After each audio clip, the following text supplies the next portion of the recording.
Hello everybody, welcome back to FiddleUP. I'm Emerald Ray, and today we are going to be answering the question, should I go pro? I figure since we've gotten so far into this pro course, it was time to answer this question. So, music is a wonderful business, but it's also a very tough business. And just a little about me, I grew up in a musical family. My parents were professional musicians, so I had the blessing and the curse also of seeing firsthand from a very, very young age. I was performing on stage before I can remember. So I had no illusions when I was a child about how tough this gig is. It's not glamorous. It's just, it's like there are moments of glamour and there are people who have it very glamorous, but in general, even the glamour parts are like, it's just, for those of us that do this job, we always say that it's not the glamorous thing that everybody thinks it is. Even if you look beautiful and you come on stage and you got all your stuff on and your fake lashes and all, all this, whatever, you were likely putting your mascara on in a very dirty bathroom backstage. There's just all these moments of just pure non-glamour. And your job as a professional performer is to not let anybody see any of that. So there's a lot of performance in the presenting of what music is like. So I feel like I, again, had the blessing and the curse of that experience of just, I never had an overly glamorized picture in my mind of what professional music was going to be like.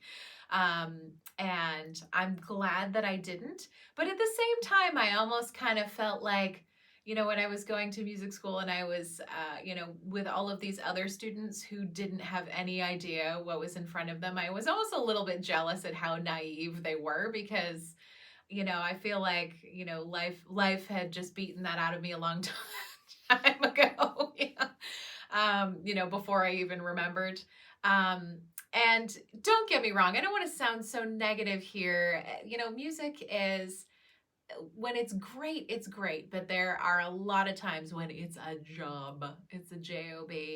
And so, if you go into it knowing that this is a job, you are running your own business, things are very risky, and you have to be very brave, and you have to get up every day, and you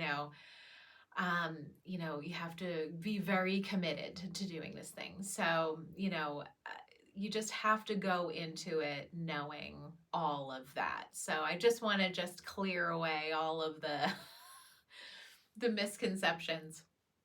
But at the same time, you got to have hope and you got to keep moving forward and keep making new things and being inspired by things, and all of that is wonderful. The community is wonderful. All the fun times are great. Like, it's a super fun job. It really is really fun. Looking at your bank balance at the end of the tour is not necessarily that much fun when you realize how things have shaken out at the end of such and such a tour. And that goes for everyone, all levels. You might think that famous musicians are making a killing, but they're probably struggling to pay all their crew, to be totally honest. So, maybe they're not, maybe they're, you don't know, because they're putting on a good face. Everybody is putting on a really good, a really good show. So, it's, you never know what's going on. And especially these days, things are changing on us really fast. So we're having to kind of, keep up with the times here. So that can lead to a lot of chaos and confusion and all of those kinds of things. But I would say, if you're considering going pro, if music is your life and you can't imagine doing anything different and you're not good at anything else, that's me. It's like, I am absolutely a lifer. I could, who knows what's going to happen? I cannot imagine doing another job. I would be terrible at another job. I have actually tried to do other jobs and just been such a space cadet, because I'm thinking about what I'm going to do with my, with my fiddle stuff on the side. I think I would probably be a really terrible employee to somebody else if I was working at some corporate company or something. I just think they would fire me immediately because, and justifiably so. Personalities are different, and I just don't have the personality for too much structure, and I don't like being told what to do. And, so if you're one, and that's a lot of professional musicians. Like, we want to do what we want to do. We're very vocational about it. It's kind of like being a monk, where you're like, this is my one thing that I do with my life. I'm married to this, that kind of thing. If you're that kind of person, then absolutely, we wouldn't even be having this discussion, basically.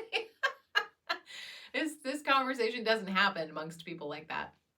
But if you're on the fence, I would say, just consider carefully going in. Know that you're going to be expected to be your own manager, your own publicist, your own booking agent for a while, and you're gonna, even if you had a manager, a publicist, and a booking agent, you're gonna have to know how to manage those people.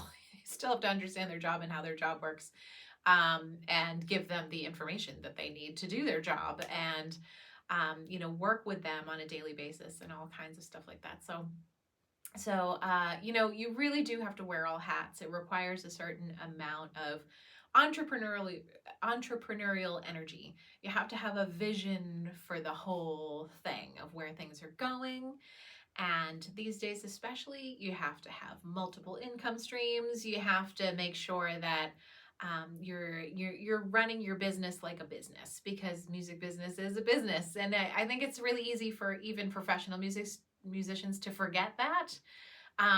People who are just, don't have a lot of fire for the business end, tend not to make it in the long term, or they wind up going into teaching because that's a bit steadier. So it's it's a good thing to have that steady income on the side. And if gigs, are getting canceled or not happening, or sometimes tours fall through and things like that, then you can still pay your gas bill, which is always a good thing.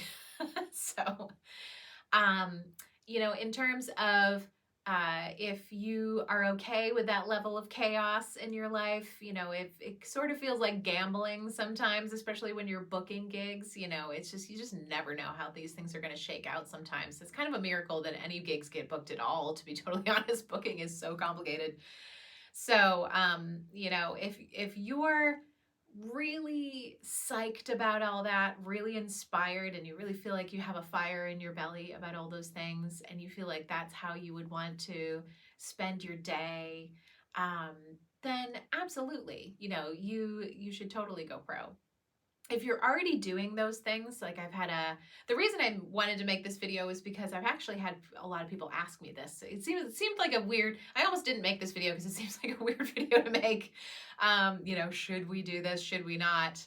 But I do get this question from people. So people that I have noticed, I'll give you two examples of this question that I got from, so one person that asked me this, should I go pro, was already building a teaching studio, already had a certain amount of students, was already doing some local gigs with a band and building that out, was actively taking lessons and building their skills in multiple genres so that they could stay in their local city where they live in and be able to go around and do all kinds of gigs and just be, more hireable. Was doing, just taking a lot of cues from me and from other artists that they loved to kind of start to build out this life. So basically this person was already doing all of the things, and they were like 80% there, and was asking, should I go for it? Should should I just quit my job and do this thing? And I was like, absolutely, like you're there. You know? So in that case, do you see what I mean? That's a very organic process. Like that's the process that's already happening. That's how I got started. I was, going to music school and teaching lessons and doing gigs on the weekends and doing all this stuff. And it just happened. Like it was just, that's what I wanted to do. And that's how I fell into it. And I really wasn't considering other options. So I had to make it work. So another person that asked me that question was sort of like, I'm really good really good fiddle player. This person was a really great fiddle player. Loved going to camp, and was, very, very inspired about playing, but unsure about whether they were going to go to music school. So it was like, I got asked this question actually it was on a Zoom call with a whole bunch of other people. It was like a Q&A session. And, this young person was asking a few of us professional people, like, I'm thinking of going to music school. Should I go? And everybody else said, yeah, of course you should go to music school. And then it came to me and I was like, maybe not. And it's not because she's not a great fiddle player. And I just explained that things that she had said in that question were, I'm interested in music, but I'm also interested in a lot of other things. I really like stability in my life. Red flag. And not red flag, but, just radar's going off there. Maybe touring is not for you. There was just a few other things that she said, and just the fact that she was unsure in asking the question was enough to say, okay, let's take a step back for a second. And she really appreciated what I had to say. And,